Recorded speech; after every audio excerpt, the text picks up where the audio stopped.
Yeah. Would you consider interviewing a candidate with no industry experience? Most of the time, it's a no, because again, like I feel like you have to know the industry is so different compared to the It's niche. finance Yeah. industry. Yeah, it's so unique. It's not even like the video game industry. We're so different. Not like alcohol or like you. I always try to find similarities, but it's not really. The gambling industry is unique. However, I think what is important if you're going to work in the gambling industry is that I need always someone who is very tech driven or that like can use Google, right? Can use Yeah. YouTube and actually search. I would also really look for someone who is creative or like, problem solver. If someone says like I solve puzzles on my spare time, I think it would be interesting because I know that's someone that's actually willing to solve a problem. Which I think has been the key in every single role I have. You always have to be very self-sufficient and innovative in how you're Yeah. going to solve your tasks. Yeah. CV optimization. So, what specific qualities or elements on a CV would catch your eye?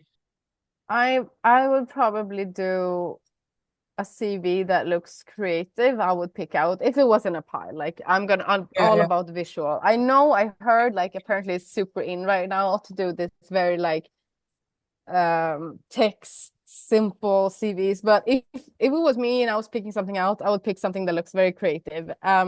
However, if we're talking about what qualities or like elements, I think again, like if someone mentions that they've been a player or they played or have that would absolutely stick out for me rather than someone who's just been working in the back. yeah. Um, Okay. and then again, like I mentioned before, problem solver and being creative. Yeah. Okay.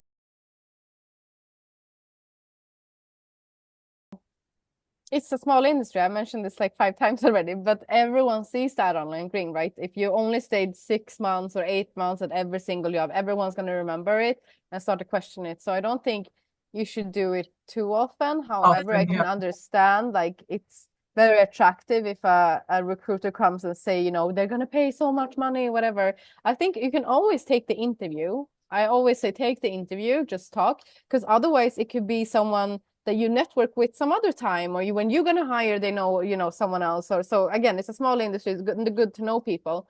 But yeah, no, I think my recommendation is to stay at each job at least 2 years if possible.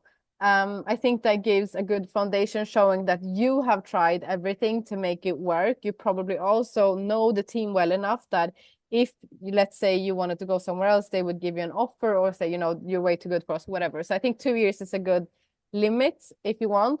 However, I think I'm still personally looking for that like one company that I can stay with forever, like still. Yeah. And I think it comes down to a safety thing where you want to feel like you're part of something and you know that you know it inside and outside and like all the people, the principles, the mission, like all of that. Um, but for me, I managed to double my salary twice thanks to actually switching companies. So again, I'm not against it. I just believe people should be very careful with how they do it and how often. And what are your thoughts on hiring remote workers? If you had to kind of like work with someone yourself in your team.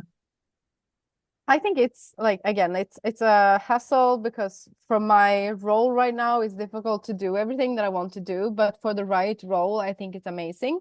I do also believe that remote work or at least hybrid is the future. I think I read somewhere that the founder of LinkedIn said that in 2036, there's not going to be any 9 to 5 jobs, which I actually truly believe in some way. However, I believe it's important that you meet your team more often. So I think like some kind of hybrid version where you maybe like come and see each other once a month in different countries where everyone lives, or at least once a quarter, that is possible.